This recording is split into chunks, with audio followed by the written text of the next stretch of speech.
안녕하세요. 기태형입니다. 자, 스텝원 핵심 어법 1강 시작하겠습니다. 자, 우리 교재 1권에요. 16쪽 펴시면 돼요. 자, 먼저 언어와 국어 해가지고요. 언어의 본질이라고 나와 있죠. 왼쪽 보조단의 단원 열기 한번 잠깐 볼게요. 어떤 내용을 배울지 보는 거예요. 자, 음성 언어와 문자 언어의 공통점과 차이점을 이해하는 거 필요하고요. 그 다음에 특히 이 부분에서 특정 사례나 개념을 주고 나서요. 거기서 나타나는 언어의 특성들 같은 걸 묻습니다. 이 부분 잘 보셔야 되고요. 그 다음에 언어의 특성 중에서 자의성과 사회성은 잘 나오기도 하기 때문에 요거 차이점 정확하게 알아두셔야 합니다. 자, 본문 한번 보죠. 1번에 언어 한번 보시면요. 언어의 정의 이렇게 나와 있는데 이거는 가볍게만 읽어보시고요. 그 다음에 2번에 음성 언어와 문자 언어의 비교 이렇게 나와 있는데 이 사실은 이 2번에 음성 언어와 문자 언어의 비교도요. 여태까지 거의 문제화 되진 않았습니다. 그래서 이것도 그냥 읽고 넘어갈게요. 기본적으로 보여는 드려야 되는 내용이어서 자 다만 여기서 얘기하는 음성 언어는요. 녹음된 거 이런 거 얘기하는 거 아니고요. 화자와 청자가 실시간으로 주고받는 말 같은 거 이야기하는 겁니다. 뭐 그 정도로만 알아두시면 돼요. 자, 그러면 이번에 언어의 특성 한번 보면 이런 식으로 문제가 나오는 거죠. 대표 기출 문제 통해서 유형 확인하는 거예요. 일단 개념들을 주고 나서요, 그죠? 여기서 나타나는 언어의 특성이 무엇이냐 이런 것들 묻게 되는 건데요. 여기 선택지 1, 2, 3, 4번에 나와 있는 게 다 언어 기호의 특성이고요. 물론 근간에는 거의 나오지 않는 유형이라고 생각하시면 됩니다. 우리 교재는 중이라고 돼 있을 텐데 제가 올해 교재를 새로 낼 수 없는 상황이어 가지고요. 요즘에는 거의 안 나온다고 생각하시면 돼요. 자, 실질적으로 한번 보죠. 17쪽 한번 보시면 언어의 특성 이렇게 해가지고요. 자, 뭐가 중요하다고 했죠? 예, 개념이나 사례를 줬을 때 거기서 나타나는 언어의 특성이 무엇인지 확인할 수 있어야 된다고 했죠. 자, 1번이 기호성. 그대로 보시면 돼요. 언어도 하나의 뭐다? 기호다. 그래서 의미와 형식으로 이루어져 있다는 거고요. 물론 한국어의 기호는 자음과 모음이 되겠죠. 그래서 뭐 밤 같은 경우에 비읍, 미음이라는 의문이 결합되어 있다라는 게 이런 게 기호성이고요. 이번에 자의성 상대적으로 이게 중요해요. 그죠? 다른 말로 수의성이나 임의성이라고도 얘기하고요. 우리 왜 자의성이라고 얘기를 하게 되면 그냥 흔히 자의적이다 그러면 제 멋대로라는 뜻이잖아요. 그래서 언어의 의미와 형식이 결합할 때 딱 정해져 있는 것이 아니다. 그 결합에 필연적인 관계가 없다. 이 말은 잘 생각해 보면요. 특정 의미를 나타내는 언어 형식이 딱 필연적으로 정해져 있는 것이 아니기 때문에 언어권이나 아니면 한 나라 안에서도요. 지역에 따라 형식이 달라질 수밖에 없다는 거죠. 이를테면 우리 왜 집이라는 의미 나타낼 때요. 그죠? 집이죠. 그죠? 한국어에서는 뭐라고 해요? 형식 집. 영어에서는 하우스, 그죠? 예, 다 쓰지 않을 그 중국어에서는 지하 이렇게 얘기를 합니다. 그죠? 집가짜 써가지고요. 그래서 이렇게 특정 의미를 나타내는 형식이 다르다라는 사례가 나오면 뭐하고 연결할 수 있으면 돼요? 예, 자의성하고 연결할 수 있으면 되고요. 자, 제가 한 언어권 안에서도 자의성이 나타날 수 있다고 했죠. 이를테면 이런 거. 표준어와 방언 사이에 이거 뭡니까? 예, 부추. 어이없어요? 그죠? 표준어로는 부추인데 지역에 따라 소리라고도 얘기하고 정구지라고도 얘기를 하죠. 그래서 역시 같은 의미를 나타내는 언어 형식이 다양하다라는 것 이런 것들 자의성 보여주는 겁니다. 연결하기 쉽죠. 그 다음에 3번에 사회성이라는 거 이건 말 그대로 뭐냐면 언어는 소통하기 위해서 뭡니까? 의미와 형식 사이의 관계를 약속해서 쓴다는 거죠. 그래서 사회성 같은 게 출제가 되면요. 약속되지 않은 언어 형식을 썼을 때 소통이 안 된다 이런 것들이 나오게 되는 거예요. 미국 식당에서 한국어로 주문하면 당연히 알아듣지 못하겠죠. 다만 자의성이 제 멋대로라는 거고 사회성이라는 게 약속한다는 개념이기 때문에 얼핏 보면 이 두 가지가 모순되는 것처럼 보여요. 근데 이렇게 생각하시면 돼요. 자, 17쪽의 오른쪽 보조란 잠깐 보세요. 17쪽의 오른쪽 보조단 잠깐 보시면 자의성과 사회성 이렇게 나와 있죠. 말 그대로 자의성은 처음에 먼저 의미와 형식이 결합될 때 적용되는 성격이고요. 사회성은 이렇게 형성된 언어로 나중에 소통할 때 적용되는 성격이라고 생각하시면 됩니다. 가볍게 이해만 하시고요. 시험에서 이 차이점 물어본 적은 없어요. 걱정하지 마세요. 자, 그 다음에 4번에 역사성. 어렵지 않죠? 자, 우리 모든 학문에서 역사성이라고 얘기하면 뭐 얘기합니까? 그죠? 시간의 흐름에 따른 변화, 이걸 역사성이라고 얘기를 하죠. 그래서 언어 역시 시간의 흐름에 따라서 새롭게 만들어지기도 하고, 그 다음에 의미나 형태가 달라지기도 하고요. 그 다음에 있던 언어가 사라지기도 한다는 겁니다. 어려운 개념은 아니고요. 다만 이제 역사성과 관련해서는요. 역사성이라는 성격 자체보다는 특히 의미 변화와 관련해 가지고요. 특정 어휘의 뜻이 어디에서 어디로 어떻게 바뀌었는지 이런 것들 많이 물어봅니다. 일단 놈 같은 거 한번 보죠. 찾으셨어요? 우리 교재에 빨간색으로 들어가 있는 개념이나 그 다음에 단어들은요. 시험에 잘 나오는 애들이기 때문에 중요하다는 거예요. 한번 볼게요. 놈 어떻게 돼요? 사람에서 남자의 낮춤말로 의미가 바뀌었죠. 그죠? 그다음에 어리다 같은 경우도 옛날에는 어리석다는 뜻이었다가 지금은 나이가 적다 이런 의미로 쓰이는데요.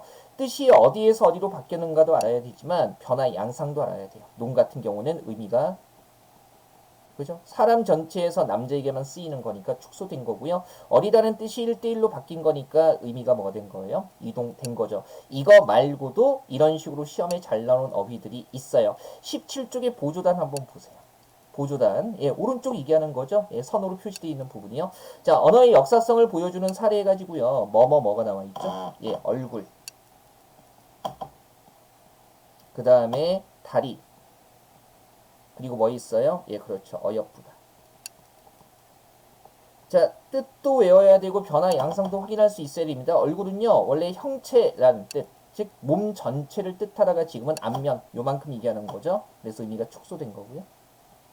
다리는 동물에게만 쓰이다가 이제는 무생물에도 쓰입니다. 그죠? 그래서 이제는 의미가 확대된 거고. 이것까지 물어봐요. 어여쁘다 같은 경우는 불쌍하다는 뜻이었다가 지금은 예쁘다 이런 의미로 쓰이게 되죠. 의미가 이동한 거예요. 그래서 얘네들은 단어 중심으로 확인해 두시면 되고요. 자, 다시 본문으로 돌아와서 보죠. 빅데이터, 핀테크 이런 것들은 그냥 뜻 확인하라고 실어드린 겁니다. 가볍게 보시고요. 자, 다음에 한번 보시면 18쪽으로 넘어갈까요? 예. 18쪽으로 넘어가서 보시면요. 자, 5번의 법칙성 이렇게 해서 나와 있습니다. 언어에도 그것을 사용하는 일정한 뭐가 있다? 법칙이 있다. 이런 뜻이 되겠죠. 언어에 쓰이는 법칙을 우리가 문법이라고 이야기를 하잖아요. 그죠? 뭐 한국인이면 잘 쓰죠. 지금 여기 동생을요. 어머니로 바꾸면 어떻게 씁니까? 동생이 밥을 먹는다 해서 주어를 어머니로 바꾸면 어머니께서 진지를 잡수신다 이렇게 쓰게 되죠. 그죠? 일종의 높임법이 적용되는 거예요. 자, 다음에 6번의 분절성. 얘도 상대적으로 중요합니다. 우리 분절이라는 말 자체가 나누고 쪼갠다는 뜻인데요. 언어의 분절성은 크게 형태의 분절성과 의미의 분절성으로 나뉩니다. 그죠? 형태 분절성은요. 큰 언어 단위를, 그죠? 큰 언어 형태를 작은 언어 형태로 쪼갤 수 있다라는 거죠. 그래서 문장, 단어, 형태소, 음운 이렇게 작은 단위로 나눌 수 있다는 거고요. 다만 이렇게 작은 단위로 나눌 수 있기 때문에 나뉜 단위를 조합해서 새로운 단어나 그죠? 새로운 문장을 만들어낼 수 있죠. 새로운 단어나 새로운 문장을 만들어낼 수 있어요. 그래서 이 언어 형태의 분절성이라는 것은요. 새로운 것을 만들어낸다는 측면에서 창조성하고도 관련이 되는 겁니다. 그죠? 요거 꼭 생각하셔야 되고요. 그 왼쪽에 보조란 보면 창조성이 따로 나와 있죠. 이런 거요. 시험에 보면 가끔 창조성 따로 분절성 따로 나오는 경우 있는데요. 단순히 새로운 것을 만들어 쓴다는 특성만 나오면 창조성이고요. 그 다음에 작은 단위로 나눌 수 있기 때문에 새로운 단어 문장을 만들 수 있다. 나눈다는 말이 들어가면 새로운 것을 만들어낸다는 내용이 나오더라도 형태의 분절성하고 연결해서 생각할 수 있으면 돼요. 개념적으로 어렵지는 않죠. 뭐 아이들 말 배우는 거 생각해보면 이런 것들이 금방 확인되지 않습니까? 그죠? 이를테면은 살다 보면 한 번은 배우는 욕이죠. 17과 19 사이. 그 다음에 장수풍뎅이 키우다가 죽는다라는 개념도 따로 배울 수 있고요. 이런 단어. 그 다음에 어린 짐승을 새끼라고 부르는 거 이런 것도 배우는데 위급한 순간에 누가 가르쳐 주지도 않았는데 뭡니까? 1번, 2번, 3번 순으로 그죠? 새로운 문장을 조합해서 만들어내죠. 그래서 이런 것들이 다 형태의 분절성과 관계되는 거고요. 자, 의미의 분절성은 이런 거예요. 언어가 외부 세계를 나타낼 때 실제로는 다 이어져 있는데 개념적으로 인지하기 위해서 분절, 끊어서 나타낼 수밖에 없다는 거죠. 예를 들면 우리 왜 한국인은 무지개 색깔 빨주노초 파남보 이렇게 얘기를 하잖아요. 근데 실제로 빨강과 주황, 주황과 노랑 사이의 경계가 그렇게 명확하지는 않습니다. 그렇다고 해서 세세한 것들을 다 나타내면 너무나 비효율적이기 때문에 그죠? 여기까지는 빨강, 여기까지는 주황 이런 식으로 끊어서 나타낸다는 거죠. 한번 보시면 되고요. 자, 그다음에 7번의 추상성. 다른 말로 보편성, 일반성이라고 얘기하는데요. 우리가 이 추상적이라고 얘기를 하게 되면, 그죠? 볼 수 없거나 만질 수 없는 거 얘기하는 건데, 여기서는 뭐냐면, 개념적으로 묶어서 나타낸다는 겁니다. 그래서 보편성이나 일반성, 이렇게도 얘기를 하죠. 말 그대로 구체적인 대상들을 묶어서 하나의 개념으로 나타낼 수 있다는 특성이 되는 겁니다. 이런 거 보세요. 예. 사과, 배, 수박, 오렌지 묶어서 뭡니까? 과일이라고 나타내잖아요. 이런 것들을 언어의 추상성이라고 얘기하고요. 물론 고유명사 같은 경우는 특정 대상에만 붙는 것이기 때문에 다른 것들을 묶어서 나타내는 게 아니죠. 추상성이 없습니다. 그죠? 그 다음에 도상성. 도상성도요, 이것도 이제 상대적으로 중요하기는 한데, 공무원 시험에서 여태까지 2009년 국회직 8급에 딱 한 번 출제가 됐었습니다. 다만 이제 도상이라는 말을 보는 순간 그림 이런 거하고 연결하는데요. 그림하고는 전혀 관련이 없어요. 얘는 뭐냐면, 자의성과 좀 대립되는 개념인데요. 의미에 따라서 언어 의미에 따라서 형식이 일정하게 변화한다는 겁니다. 뭐냐면 양적 도상성이라고 하게 되면 의미가 복잡해질수록 그것을 나타내는 언어 형식의 양도 늘어난다는 겁니다. 그죠? 이를테면 남자 단수인데 두 글자잖아요. 복수 남자들 하면 세 글자. 그죠? 의미가 많아지면서 형태도 많아지죠. 그 다음에 뛰다 놀다는 각각 두 글자 두 글자인데 두 가지 의미를 다 합친 뛰놀다는 뭡니까? 세 글자가 되죠. 어렵지 않죠? 이거 양적 도상성이라고 하고요. 그 다음에 순서적인 도상성은 뭐냐면 말 그대로 사건이나 행위의 순서나 우선성이 언어 형식에 그대로 반영된다는 겁니다. 즉 뭡니까? 먼저 일어나는 사건이나 먼저 하는 행위가 말에서도 먼저 나타난다는 거죠. 국어는 왼쪽에서 오른쪽으로 쓰니까 왼쪽에 쓰는 게 먼저인 거죠. 우리 보세요. 문답 같은 단어 보면요. 묻는 게 먼저예요. 답하는 게 먼저예요. 그렇죠. 묻는 게 먼저죠. 그래서 묻는다는 의미를 왼쪽에 먼저 쓰고요. 답하는 걸 오른쪽에 나중에 씁니다. 그 다음에 입태원 같은 말들도요. 우리 왜 태원 자체가 뭘 전제로 하는 거죠? 이번에야 태어날 수 있는 거잖아요. 그래서 자 이번 먼저 하고 나중에 태어나기 때문에 이번에 해당하는 말을 먼저 쓰게 되는 거죠. 그 다음에 거리적인 도상성은 뭐냐면 개념적인 거리에 따라서 그죠 사용되는 언어가 일정하게 나타난다는 겁니다. 우리 왜 한국인들은요. 그죠? 화자 가까이 있는 대상 가리킬 때는 이 쓰고요. 청자 가까이 있는 대상 가리킬 때는 그 쓰고요. 그 다음에 화자, 청자 둘 다에게서 멀리 있는 대상을 가리킬 때는 저를 쓰게 되죠. 이렇게 일정하게 쓰는 거 이런 게 거리적 도상성이 되는 겁니다. 그죠? 다만 자주 나오지 않는 개념이기 때문에 가볍게만 알아두시면 돼요.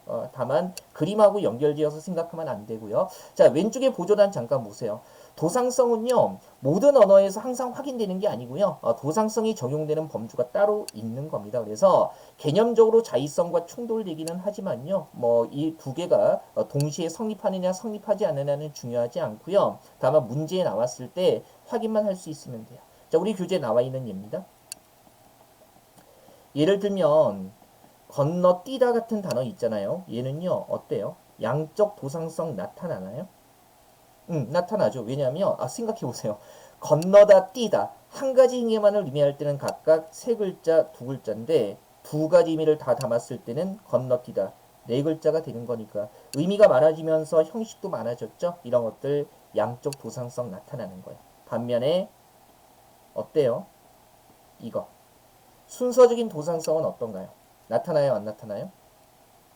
안 나타나죠. 왜냐하면 보세요. 우리 왜 행위의 우선성으로 봤을 때 실제로 이 행동을 생각해 보면 건너는 게 먼저예요? 뛰는 게 먼저예요? 사실은 먼저 뛴 다음에 건너게 되죠. 그죠? 그렇게 생각해 보면 사실은 뛰는 행위가 먼저 일어나는 건데 언어에서는 건너다라는 말이 먼저 나왔으니까 얘는 순서적인 도상성 나타나지 않는 겁니다. 그래서 조건 주어졌을 때만 적용할 수 있으면 돼요. 어렵지는 않죠. 가볍게 보시고요.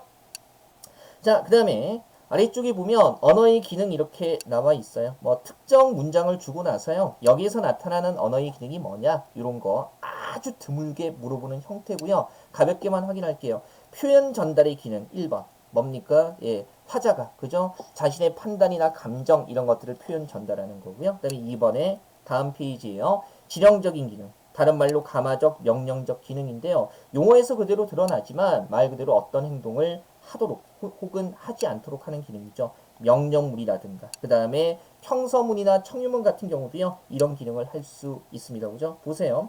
청소하자. 행위 같이 하자고 요구하는 거죠. 그 다음에 이런 거. 금연 건물입니다 같은 것은 어때요? 평서문이기는 하지만 어떤 행위 금지하는 거죠? 담배 피우지 말라는 의미 들어가 있는 거죠. 그래서 이런 평서문도요. 지령적인 기능을 수행할 수 있습니다. 네, 3번에 친교적인 기능, 사교적인 기능 나와 있는데 이건 말 그대로 친해지자고 하는 기능이죠. 친교를 긴밀하게 하는데 사용되는 기능입니다. 대표적으로 우리 왜 인사말 같은 게 여기에 들어가는 거고요. 네, 4번에 표출적인 기능. 뭐 어려운 개념 아니기 때문에 빨리빨리 볼게요. 이런 것들. 표출적인 기능은 살짝 조심해야 되는 게 우리가 흔히 표출이라는 말을 쓰게 되면요. 겉으로 드러낸다 이런 뜻으로 쓰는 건데 다만 언어의 기능에서 얘기하는 표출적인 기능이라는 것은요. 말하는 이의 무의식적인 반응을 언어로 나타낼 때의 기능 이런 것들을 표출적인 기능이라고 합니다. 갑자기 깜짝 놀랐을 때 뭐 앗 이렇게 무의식적으로 말 나오잖아요. 이런 게 표출적인 기능이에요. 그죠? 물론 그럴 때는 이 말을 더 많이 쓰기는 합니다. 자, 그다음에 5번에 정보 전달 기능, 특정 정보 전달하는 기능이에요. 됐죠? 이문 가볍게 보시고요. 6번에 지식과 정보의 보존 기능 해가지고요. 말 그대로 언어를 통해서 지식을 보존하고 축적하는 기능이 되는 겁니다. 물론 이렇게 보존하고 축적할 수 있기 때문에 전달할 수도 있는 거죠. 그죠? 이런 사실 같은 거. 그 다음에 7번에 미적 기능. 말을 아름답게 가다듬어서 표현 효과를 높이는 기능 얘기하는 겁니다. 뭐 이를테면 바둑이와 순이보다는요. 순이와 바둑이 이렇게 얘기했을 때가 훨씬 더 편하죠. 그죠? 예, 음절수가 적은 단어부터 말하는 것이 훨씬 더 자연스럽게 느껴지기 때문에 이런 구성을 하게 되는 거예요. 미적 기능이라고 하고요. 그 다음에 8번에 관어적인 기능은 말 그대로 언어와 언어의 관계를 보여주는 거예요. 그래서 단어 뜻을 설명해 준다거나 아니면 우리말과 다른 나라 말의 관계를 보여줄 때 뭐 이런 것들 때문에 바로 외국어 학습이 가능하기도 한 거죠. 어려운 개념은 아니고요. 다만 18쪽에 예, 지금 보고 있는 건 19쪽이고요. 잘 따라오세요. 자, 18쪽에 왼쪽에 보조란 보시면 마지막 항목에 언어의 기능 이렇게 나와 있죠. 이제 가끔 화법 범주, 담마 범주에서 나오는 건데 같은 문장이라도요. 담화 상황에 따라서 다른 기능을 지닐 수 있다는 겁니다. 예를 들어서 우리 보세요. 오늘 날씨가 참 좋군요 라고 하게 되면 일반적으로는 친교적인 기능이죠. 인사말이니까. 다만 이제 상황 자체가 이런 거예요. 주말인데 저처럼 집에 방에만 누워만 있어요. 그러면 그때 아내가 지나가다가 누워만 있지 말고 뭡니까? 오늘 날씨 참 좋네요. 막 이렇게 얘기하면 누워만 있지 말고 밖으로 나가자라는 지령적인 기능을 나타내는 거죠. 물론 따로 외우지 않아도요. 한국어 화자라면 익숙하게 알 수 있을 겁니다. 그죠? 한번 보시면 되고요. 자, 이 부분은 어렵지 않죠? 거의 워밍업 하는 부분이에요. 20쪽 넘어가서 볼게요. 자, 4번에 언어와 사고, 사회, 문화 해가지고요. 말 그대로 언어와 사고, 언어와 사회, 언어와 문화가 상호 영향을 주고받는다. 뭐 이런 얘기 하고 있는 거고요. 자, 가볍게만 한번 보면 다만 2번에 언어와 사회에서요. 4번에 성별 이렇게 나와 있는데요. 그죠? 자, 이를테면은 일부 감탄사 등에서 남녀가 사용하는 언어가 다르게 나타나죠. 그러니까 남녀의 성별차가 언어에 그대로 반영이 되는 거죠. 물론 성별차가 그렇게 크지는 않습니다. 일부 감탄사가 그래요. 예를 들면 이런 거, 어머 이런 거 있죠. 이거 남성분들은 잘 안 쓰잖아요. 그래서 이렇게 성별 차이가 언어에 반영되기도 한다는 겁니다. 자, 원체 이 부분은요 출제 빈도가 낮기 때문에 그죠? 출제 빈도가 낮기 때문에 가볍게만 한 번쯤 확인하시면 됩니다. 자, 그다음에 21쪽 넘어가서 볼게요. 여기부터 이제 좀 문법 같은 용어가 나오죠. 국어의 특징 해가지고요. 자, 언어학의 분야에 따라서 단원 열기 보세요. 국어의 특징을 이해하는 그런 문제가 출제가 되는 겁니다. 대표 기출 문제 보시면요. 이렇게 나오는 거죠. 한국어의 특성으로 맞지 않는 것은 이렇게 얘기하고 있고요. 자, 이거 출제 빈도 낮습니다. 다만 이제 우리가 흔히 쓰는 말이기 때문에 어렵지는 않은데요. 선택지 보세요. 뭐가 나와요? 첨가어, 접사, 어미, 주어, 관형어, 체언, 관형사, 형용사 해가지고요. 이게 그냥 일상적인 용어로 물어보는 것이 아니라 문법 용어로 물어보기 때문에 그래 우리가 이미 이렇게 쓰고 있지만 문법적인 용어로는 이렇게 표현이 되는구나라는 거 연결할 수 있어야 합니다. 자, 언어학의 분야 가볍게 볼게요. 의문론은요, 그죠? 말 그대로 말소리 관련되는 거고요. 형태로는 단어예요. 통사로는 문장, 담화로는 대화 이렇게 되는 거고요. 물론 선택지에서 각 영역에 속하는 게 뭐냐 이렇게 묻지는 않아요. 다만 이제 우리가 국어 문법 공부할 때 일반적으로 요런 영역들을 배우기 때문에 의문론 그러면 말소리, 자음, 모음 이런 거 배우는구나. 형태론 그러면 형태소, 단어 형성 이런 거 배우는구나. 그 정도 인지만 하시면 됩니다. 자, 오른쪽 보조단에 보시면요. 언어의 형태론적 분류 이렇게 나와 있는데 참고 삼아 가볍게 보시고요. 읽어만 보세요. 자, 본격적으로 일단 국어의 의문문적 특징 한번 들어가 볼게요. 자, 이 부분에 시험 나오면 어떻게 나온다고요? 다시 한번 말씀드리지만 자주 나오지는 않습니다. 자주 나오지는 않고요. 다만 이제 문법적인 용어로 연결해서 이해할 수 있어야 돼요. 볼게요. 의문론적 특징. 이거 뭐라고 했죠? 말소리의 특징이라고 했죠? 자음과 모음 이런 거 얘기하는 거고요. 발음 이런 거. 그러면 말 그대로 1번에 의문의 대립이라고 나와 있는데요. 읽어볼게요. 국어의 자음, 파열음, 파차름에는 의문의 대립이 존재한다. 여기서 대립은요. 예사소리, 된소리, 거센소리의 짝이라고 생각하시면 돼요. 그죠? 이걸 의문의 대립이 있다고 얘기를 하는 겁니다. 아직 파열음, 파차름 이런 거 신경 쓰지 마시고요. 이거 되게 상식적인 범주죠. 보세요. 기역과 짝을 이루는 된소리, 쌍기역. 그죠? 이것과 짝을 이루는 거센소리, 키읔 이런 것들 있잖아요. 그죠? 예사소리는 가장 약하게 발음되는 거고요. 된소리는 강하게 발음되는 거. 그 다음에 거센소리는 크고 거칠게 발음되는 거죠. 이런 짝 이루는 거 뭐 있나요? 그죠? 디귿, 쌍디귿, 티읕. 비읍, 쌍비읍, 피읍, 그 다음에 지읒, 쌍지읒, 치읒 같은 것들이 이런 소리의 짝을 이루게 되죠. 요즘에는 이런 것들을 의문의 대립이라고 잘 표현하지는 않고요. 그죠? 일부 자음에서 이런 소리의 짝이 나타나는 것을 삼지적 상관속을 이루고 있다라고 이야기를 합니다. 삼지, 세 갈래, 즉 예사소리, 된소리, 거센소리로 연결되는 무리를 이루고 있다는 거죠. 그 다음에 이번에 마찰음의 수, 마찰음 아직 뭔지 몰라도 되고요. 다른 언어에 비해서 이 수가 적습니다. 자, 이거는 확인만 하시고요. 한 번도 시험에 나온 적 없어요. 다만 개념적으로 국어 공부할 때 다루기 때문에 짚어만 드리는 겁니다. 자, 저를 믿으셔야 합니다. 제가 안 나온다는 거 안 나와요. 그래서 안 그래도 앞으로 공부하다 보면 외울 것들 많아지기 때문에 필요 없는 것들은 그냥 과감하게 확인만 하고 건너가야 됩니다. 하지만 안 싫을 수는 없었어요. 그 다음에 다음 페이지 보시면 22쪽에 끝소리의 제약이라고 나와 있죠. 지금 의문론, 말소리의 특징 얘기하는 거예요. 그러면 끝소리라는 것은 말 그대로 받침에서 발음되는 거. 그죠? 받침. 즉 뭡니까? 종성 얘기하는 거죠. 그죠? 그래서 이럴 때 여러 가지 제약들, 한계들이 있다는 건데요. 한번 보죠. 1번에 음절 끝 위치에 오는 파열음이 파열되지 않을 수 있다. 자, 다 외울 필요 없고요. 우리 파열음은요, 이런 거요. 소리 낼 때 파열, 즉 공기를 막았다가 파열, 터뜨리면서 내는 소리들을 파열음이라고 얘기를 하는데 대표적으로 비읍 같은 것들이 있습니다. 요거 발음해 볼게요. 바 해가지고요. 비읍 발음할 때 입술로 공기를 막았다가 터뜨리면서 발음하게 되는데 보세요.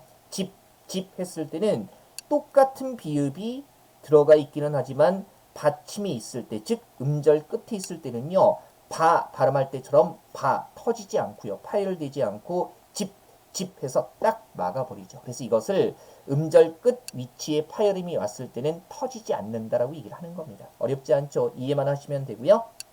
그 다음에 2번에 음절 끝 자음 해가지고요. 국어의 음절 끝 말 그대로 받침 얘기하는 거죠. 받침에는 발음될 수 있는 게 딱 제한돼 있다는 겁니다. 우리 중학교 때 배웠죠. 그래서 그거 가느다란 물방울 이렇게 해서 배웠을 거예요. 그죠? 물론 표기는 다양하게 하지만 보세요. 우리 왜 못, 꽃 발음해 보면 설마 이걸 못, 꽃 이렇게 발음하지 않잖아요. 그죠? 어떻게 발음합니까? 못. 꽃은요?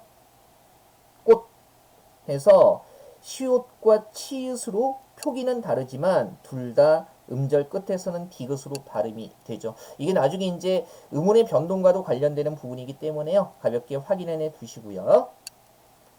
4번에 어두자음군의 제약이라고 나와 있어요. 왼쪽 보조단에 어두자음군이 뭔지 나와 있죠. 말 그대로 단어의 두, 첫머리에 자음군 하게 되면요. 서로 다른 자음의 무리를 얘기하는 겁니다. 자음들이 무리지어 있는 거죠. 된소리 얘기하는 게 아니에요. 그죠? 우리 된소리는 쌍기역 같은 건 하나의 소리이기 때문에 그걸 자음분이라고 얘기하지 않습니다. 그래서 중세국어 같을 때 보면 쌀 같은 걸 이렇게 표기했었거든요. 그래서 단어 첫머리에 비읍과 시옷이라는 두 개의 자음이 오는데요. 현대 국어에는 이런 게 없다는 얘기를 하는 거예요. 영어하고 비교해 보면 한국어의 특징이니까 보세요. 스프링 같은 경우에 SPR이라는 자음이 그죠? 연속해서 오고 있죠. 서로 다른데. 그죠? 한국어로 이걸 굳이 표현해 보면 이렇게 써야 될 거라고. 스프링. 근데 이렇게 쓰지 않잖아요. 우리는 단어 첫머리에 그죠? 둘 이상의 자음이 올 수가 없기 때문에 이렇게 쓰지 않고요. 어떻게 해요? 각각의 의 붙여서 스프링 이렇게 쓰게 되는 거죠. 확인하시고요. 다만 이제 개념 플러스 보시면 단어 첫머리에는 현대국어에서 현대국어 중심으로 알아두시면 돼요. 두 개 이상의 서로 다른 자음이 올 수 없지만 이런 거 흑, 갑 이런 것들 보면 받침에는 서로 다른 두 개의 자음이 올 수 있죠. 우리가 쓰고 있는 형태니까 가볍게만 확인하시면 돼요. 그러면 5번에 두음 법칙 이렇게 나와 있습니다. 그죠? 두음, 머리음이죠. 그래서 이런 거예요. 국어에서는요. 한자어의 두, 머리에 니을이나 리을이 오지 못한다는 특성이 있습니다. 그죠? 이것도 우리 일상적으로 쓰는 말에서 생각해 보면 되죠. 보세요. 얘가 원래 이을, 륜대 쓸 때는 유대, 즐길 낙이지만 첫머리 올 때는 락이 아니라 낙 이렇게 쓰죠. 그 다음에 좋을 양자지만 어떻게 해요? 양 이렇게 쓰게 되죠. 그래서 한자의 첫머리에 니을이나 리을 소리가 올 수 없다는 특징이 있다는 겁니다. 물론 외래어 같은 경우는 다르죠. 라디오는 그대로 리을 쓰고 있고요. 6번에 모음 조화라는 게 있어요. 자, 말 그대로 모음 조화라는 용어에서 드러나듯이 성질이 비슷한 모음들끼리 조화, 어울리려고 한다는 거죠. 그죠? 국어의 모음은요, 왼쪽 보조단 잠깐 보세요. 크게 성질에 따라 양성 모음과 음성 모음이 있어요. 그래서 밝고 산뜻한 양성 모음과 그죠? 상대적으로 어감이 어둡고 말의 느낌이 어둡고 큰 모음이 있는데 일일이 외울 필요 없고요. 양성 모음은 아오 계열이고요. 음성 모음은 어우 계열입니다. 한국인이면 이 느낌 차이는 잘 알거든요. 한번 생각해 보세요. 우리 왜 2살짜리 아이가 웃을 때 아빠가 장난감을 사줬어요. 근데 2살짜리 아이가 웃는다. 아빠 고마워요. 구후. 인생 2회차 같은 느낌이죠. 그죠? 그래서 밝고 가볍고 어둡고 무겁고 이런 것들은요. 우리가 어감상 잘 알 수 있고요. 이런 거죠. 양성은 양성끼리 음성은 음성끼리 뭉치려고 한다는 겁니다. 예를 들면 보세요. 날다 같은 단어를 우리가 다양하게 형태 변화해서 쓸 때 날다의 날에는 아라는 양성 모음이 들어가 있기 때문에 나라. 그 다음에 아서와 어서 중에 똑같이 양성이 들어간 아서 붙여서 나라서, 나라를 이렇게 쓰게 되죠. 반면에 먹다 같은 경우는요. 먹, 음성 어가 들어가 있기 때문에 먹어, 먹어서, 먹어라 이렇게 쓰게 되죠. 그죠? 아주 자연스러운 흐름이죠.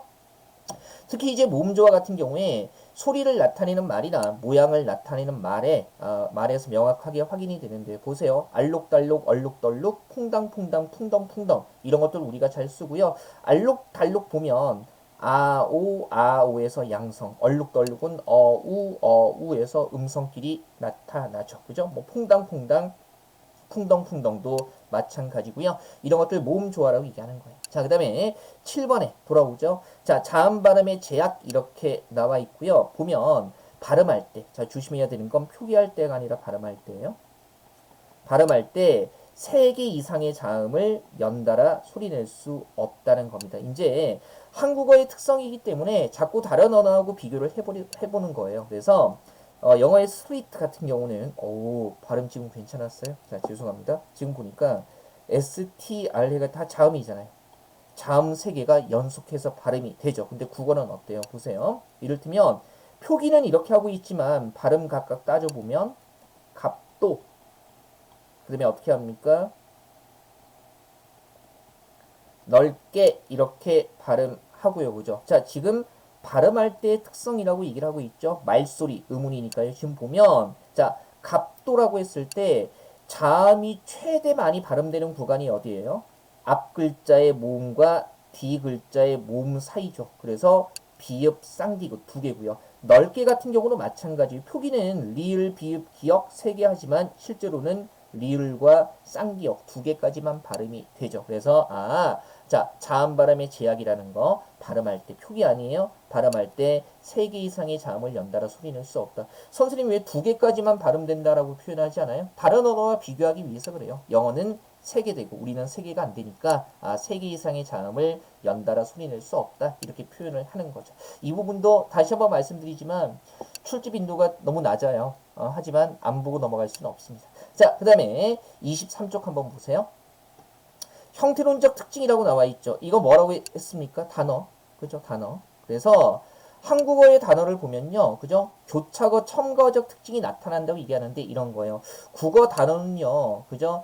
실질적인 의미를 가진 단어에 여러 가지 문법적인 요소가 이렇게 덧붙어서 문법적인 역할이나 관계의 차이를 나타냅니다. 이런 것들을 주로 이제 교차거나 첨가어라고 얘기하는 거죠. 이를테면 영수가 밥을 먹었다 했을 때 영수라는 단어 뒤에 가라는 조사 붙여서 주어임을 나타내고요. 밥이라는 단어 뒤에 을이라는 말을 붙여서 조사를 붙여서 목적어라는 거 나타내고요. 그 다음에 먹다에 억 같은 애들을 붙여서 과거라는 걸 나타내죠. 그래서 이렇게 조사나 어미 같은 거 붙여서 여러 가지 문법적인 의미나 관계를 나타내는 언어를 교차어, 이런 단어의 특성을 가진 것을 교차어, 첨가어라고 이야기를 합니다. 한국어의 특성이죠. 그 다음에 아직 우리가 조사나 어미가 정확히 문법적으로 뭔지 배우지는 않았는데 이런 거 있잖아요. 이나 을, 그 다음에 는, 고, 니, 어라, 자 이런 것들 어디 붙여요? 뒤쪽에 붙이잖아요. 그래서 후치적 속성을 지닌다.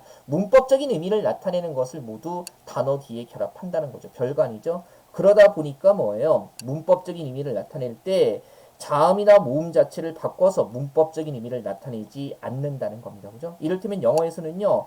단수, 복수 나타낼 때 A, E에서 모음을 바꿔서 이런 의미를 드러내지만 한국어에서는요. 뒤쪽에 이런 것들 붙여서 그죠? 문법적인 의미를 드러내잖아요.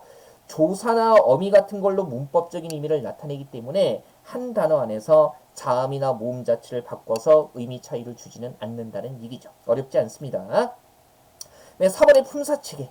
이제 국어의 단어의 종류를 나누는 건데요. 이를테면 국어의 품사는 9개로 구분이 되고요. 그죠? 그 다음에 의존 명사 같은 것들, 그리고 관형사 같은 것들, 다른 나라 언어에는 없는 단어들이라는 거예요. 그 다음에 형용사가 이렇게 예쁘다처럼 형용사가 서술어 같은 걸로 쓰일 수 있다. 풀이해주는 말로 쓰일 수 있다는 겁니다. 자, 이제 슬슬 문법적인 용어 나오는데요. 너무 부담 갖지 마시고요. 우리가 형태론 할 때 이런 품사나 체계, 품사 체계 같은 것을 배우니까 너무 걱정하지는 마세요. 다만 이제 기본적으로 국어 품사는 9개고 그 다음에 관형사와 의존명사 같은 독특한 애들이 있고 이렇게 예쁘다처럼 성질이나 상태를 나타내는 말들이 문장에서 풀이해주는 말로 쓰일 수 있는데 국어 단어가 가지는 특성이다. 뭐 이해만 하시면 됩니다. 안 쓰는 말들 아니잖아요. 우리가 쓰는 말이고요. 그 다음에 5번까지 볼게요. 다양한 단어 형성법이 발달돼 있다 해가지고요. 최소한의 의미를 가진 요소들을 결합해서 새로운 단어들을 만들어내기도 한다는 겁니다. 그래서 그런 합성어나 파생어 같은 것들이 만들어진다. 이런 부분들은 부담 갖지 마세요. 나중에 단어 부분할 때 뭐 품사라든가 그다음에 합성어, 파생어 이런 것들 다 배웁니다. 걱정하지 마시고 다만 우리가 이미 이렇게 쓰고 있는데 이런 특성들이 어떤 문법용어로 표현되는가 이런 것들만 확인하시면 돼요. 자, 1강은 여기까지 볼 거고요. 우리 교재 보면 보조단 쪽에 확인 문제들이 있어요. 그래서 그것도 한번 복습하시고 나서 풀고 점검해 보시면 되겠습니다. 제가 쭉 강의를 해보면요. 확인 문제 질문하는 경우는 그렇게 많지는 않습니다. 어렵지는 않기 때문에 다만 풀어보시고 이해 안 되시는 부분이 있으면 꼭 게시판에 질문 남겨주시고요. 자, 1강은 이렇게 해서 마무리하도록 하겠습니다.